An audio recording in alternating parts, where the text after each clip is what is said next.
Hello and welcome to Reverse, Reset, Restore, the podcast that aims to help you reverse the effects of carrying around a lifetime of physical, mental, and emotional pain by resetting your thoughts and belief systems to restore you to a life of infinite possibilities. I'm your host, Sally. I'm on a journey to restore my mind, my health, and my relationship with myself. Come join me.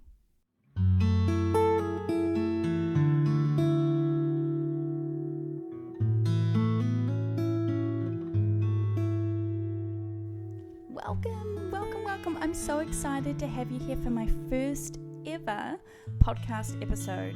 This is a huge new adventure for me and something I've been thinking about doing for way too long. So we are about a minute in and you already know something about me.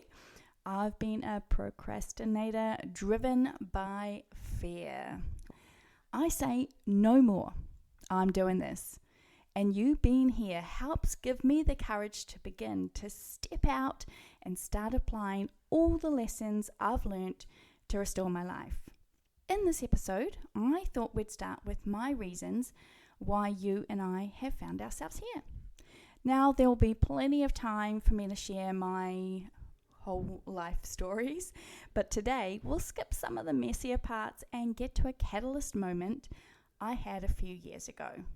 In July of 2015, I got bronchitis. That's not unusual for me. Every few winters, I would get a bad bout of it and be sick for a few months. It normally resulted in me taking prednisone to help alleviate the symptoms and get me back on the path to wellness. So I found myself with bronchitis that winter. I was living in New Zealand at the time for those in the Northern Hemisphere, so July is winter for us. And I was doing the usual things I'd always done to get myself better. Various medications from the doctor, lots of rest, and plenty of fresh fruit and juices. What I didn't know at the time was that I was feeding my body a massive amount of poison, and it almost killed me. You see, I had at some point become diabetic. But none of my doctors had warned me of the dangers I was in, or at least never caught on that I might be at risk of high blood sugars and prone to diabetes. So I got really sick that July, and this particular night, I was very unwell. I could not quench my thirst, and I was needing to pee constantly. These are both signs of high blood sugars. But of course, I didn't really think about this despite working in the medical field at the time. I had spent most of the night sleeping on my bathroom floor because I felt like I was on fire. Having high temperatures or feeling overheated in your body is also a sign of high blood sugars. The cool tiles beneath my body felt soothing, safe even. At around 4 a.m., I figured I'd better hop back into bed, which woke my partner. He tried to cover me up with a blanket, because remember, it is winter, but I grunted and tossed it off. He asked me what was wrong, and I told him, or at least I attempted to tell him. Instead of speaking the words running around in my mind, my lips formed their own sounds. It was like my thinking and my speech patterns had just disconnected completely from each other. What tumbled out was, it was absolute gibberish. He repeated his question and I repeated the gibberish. Escaped my throat. Strange. And then I wondered if I'd maybe had a stroke. He handed me a pen and paper, and I simply wrote Healthline, which is a medical phone service you can call for free advice and assistance from registered nurses. We probably should have called for an ambulance, in hindsight, just given how acutely unwell I was, but I worked for them at the time and I didn't want to make a fuss.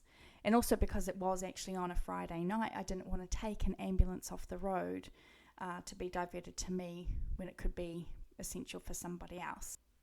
After a conversation with the Healthline nurse And at her insistence, we packed ourselves up and drove to the nearest emergency room. Shortly after my arrival, I needed to pee again. This was getting old. The nurses got me to fill up a sample and hand it back. Within a few minutes, they were back and rushing me into another part of the ED. The doctors could not believe I was awake and functioning. It turned out my blood sugars were so high they could no longer be charted. And that was how I received the devastating news that I was a type 2 diabetic. I should have died that night. Had I not hopped into bed and woken my partner in the process, I would have. I would have died lying on that cold, hard bathroom floor. A brush with death changes you. If you've experienced something like that, you'll likely know exactly what I mean. For me, thankfully, it saved me. It saved me from years of continual cycle of self-abuse and self-hatred. Oh gosh, I had to work through the fear, anger, disgust, and grief that came along with my type 2 diabetes diagnosis. And in the process, I have rediscovered who I was always meant to be. I've come a long way since that July night. I'd successfully reversed my type 2 diabetes and helped others do the same. I worked with people who have changed not only their eating lifestyle, but their whole relationship with food, and more importantly, with themselves. I know that people think I achieved the impossible, and that I've done it based on a strong will. Yes, willpower is involved to a certain extent, but ultimately it comes down to choice. Every day I have decisions to make, and I don't ever want to go back to that moment again, that pain and sickness and feelings of never being enough or living the life I dream about. And I'm not there yet. In fact, me not being there was one of the reasons I put off launching this podcast for so long, because I was too busy wallowing back in the mire of my shame and guilt and grief, that even when I knew what worked for me, that adopting a ketogenic way of eating had brought healing into my life, I returned to eating habits that launched me into the slippery slope of self-sabotage. In 2021, in the middle of the pandemic, stress from work, stress from probably being in the middle of a pandemic, led me to what I term as eating my feelings and returning to food that hurts me. So here I am, once more, 2023, a type 2 diabetic. And not only that, I'm still carrying this weight that I thought I would have released from my body. But it seems to love me enough to stick around through thick, and that has led to some pretty awful conversations with myself. Maybe you can relate. We all tend to have conversations in our minds against our bodies or against parts of us that we don't like or deem worthy, and that can complicate so much. Well, it complicates everything, actually. So for the past 2 years, I've also been really working towards restoring the relationship I have with myself and the thoughts that I have, because I have allowed them to have power over me in a way that's not healthy, in a way that doesn't allow me to live my life authentically, in a way that's kept me small and sick and miserable because I've believed the lies I tell myself.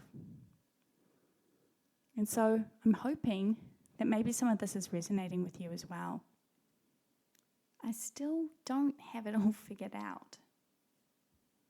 I still have moments, days, weeks, months, and apparently 2 years of self-sabotaging behavior and inflicting pain on myself. Why? Why do we do this to ourselves? Well, that's what I am working towards understanding better and forgiving myself for. And always, I'm understanding that I need to be responsible and own the choices I make. Nowadays, when I am suffering from too much inflammation in my body, for example, I know it's because I have let my eating habits slip. If I have migraines or headaches day after day, again, the same thing. I know that generally it's my eating habits that are getting in the way of my recovery. I know what works for me and what brings me healing. And yet there are some moments when the struggle is real. The self-hatred kicks in like autopilot and I sabotage my success. The good thing is that I'm recognizing these behaviors quicker these days and choosing what I do about it. I'm taking back my power one moment at a time, using the different techniques and teachings which resonate with me. So that's me. And that's kind of why we're here now, today. I hope by sharing my stories and my learnings with you, that you'll find the hope you might need in your own life. This podcast is going to bring up issues around food, especially emotional eating. It's going to bring up the physical impacts that I've experienced in my life, that I've created in my life. We're going to explore the belief systems that we have brought ourselves into. We're going to look at the judgments and the expectations and all of the building blocks that we've established that we think make us good or worthwhile or proof that we aren't good enough or not worthy enough.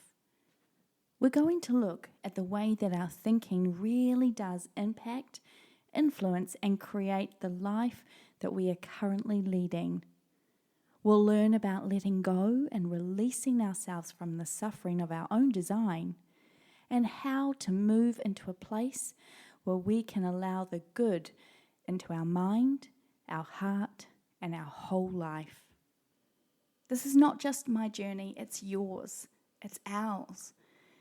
It's universal because we all experience pain, shame, grief, loss, anger, fear, and we can all experience love, joy, peace, comfort, and connection too. It starts from within. I'll be releasing new episodes every week and dropping bonus episodes on the last Friday of the month as part of my Foundation Friday series, where we will look at specific books that have challenged, changed, and helped me make different choices.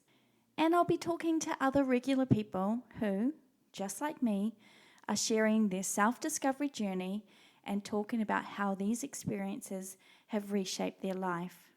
If you're wanting to join this journey, please subscribe so you'll be alerted to the latest episodes. And come find me on Instagram at Reverse Reset Restore to stay connected. Before we sign off, I want to leave you with a thought to reflect on.